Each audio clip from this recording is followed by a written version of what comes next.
Debbie Aguero from 90 Day. The single life has been in the news for the wrong reasons since her last appearance in season 4. Debbie from Sugar Hill, Georgia, won hearts with her colorful outfits and unique one-liners in her 90-Day Fiancé, the Other Way season 5 debut. Debbie was a one-of-a-kind personality, although her age gap with her Moroccan partner was controversial. Debbie was 43 years older than Osama Berber. It is believed that she met him when he was 19 and dated him for 4 years before moving to Morocco. Debbie and Osama's storyline was quick to crash and burn. Osama is now married to a woman his age, according to his Instagram photos. Meanwhile, Debbie, who had fallen for Ruben Sanchez, is back to being single. Debbie had 2 failed marriages in the past, where both her ex-husbands have been unfaithful. Her on-screen romances have also been sheer disasters. Debbie still manages to make appearances in the franchise with her son, Julian B. Lynn, and has starred in multiple Pillow Talk episodes. Debbie started her 90-day fiancé journey with Osama. Had Debbie promised Osama she'd bring him to the U.S. and changed her mind later? Debbie wanted to marry Osama and spend the rest of her life in Morocco. Osama had a different vision. He didn't want to marry Debbie and instead wanted to spend a few months together to get to know her better before she returned to America. Osama did change his mind later but said that he would come to America with her. Osama wanted to get a job there and promote his art and poetry. He told Debbie she had a mental sickness or something and announced they could end their relationship if she didn't give him a visa. Debbie lied about her age on The Single Life. Debbie damaged her reputation further. Debbie wanted to give dating apps a try on 90 Day, The Single Life. She was also keen on meeting people her own age. However, when the 68-year-old Debbie started using the apps, she noticed how she wasn't meeting men who appealed to her. She changed her age to 58. She met a man named Russ who liked Debbie, and they went on a date together. Debbie felt guilty and told Russ that she had lied about how old she was. She also told him her ex-boyfriend was just 24. Russ didn't want to meet Debbie again. Debbie saw a future with Ruben the Cuban. Did Debbie and Ruben get married?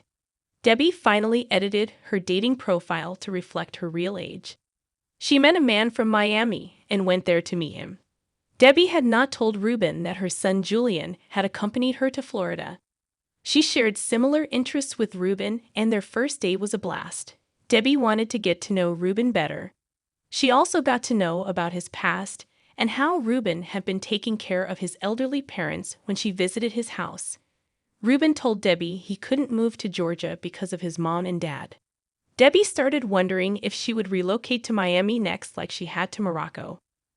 Meanwhile, Debbie's son seemingly ruined her potential relationship with Ruben.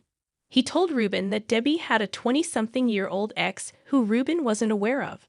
Ruben also learned that Debbie was still financially helping Osama's family. Debbie and Ruben met next at the Tell Hall. She was upset that Ruben hadn't shown up at her New York hotel to see her. It meant that Ruben had lost interest in Debbie after what Julian had revealed about his mother. Debbie had also discovered that Ruben was still active on the dating app after meeting her. She saw that Ruben's preferred age group was much lower. She didn't figure anywhere in that age range that Ruben was looking to date. However, Ruben did convince Debbie he was the only woman he was talking to. He had her face printed on his underwear for the tell-all. Debbie and Ruben decided to date exclusively. Debbie was thrilled that she had come to the tell-all single but was leaving with a boyfriend. Unfortunately, this 90-day couple wasn't meant to last. Debbie did not like that Ruben started a GoFundMe in April 2024 and asked fans to donate $100,000. Viewers were already skeptical of donating money to 90-Day Fiancé cast members because of Mary DiNuccio, who tricked them into giving money by faking a cancer diagnosis. Ruben convinced his followers that the money was going towards a noble cause. According to TV Achauses, Ruben wanted it for his friend who was in hospital due to septic shock. Ruben's friend lived alone in a damaged house. He was going to use $10,000 to buy his friend a campervan. Debbie accused Ruben of being a scammer. She advised her followers not to donate to Ruben's fundraiser. Although she did not name Ruben directly, she posted a video throwing shade at her boyfriend. Debbie suggested Ruben did not want the money to get his friend's house repaired and renovated. She claimed she was speaking up to prevent others from getting hurt or scammed.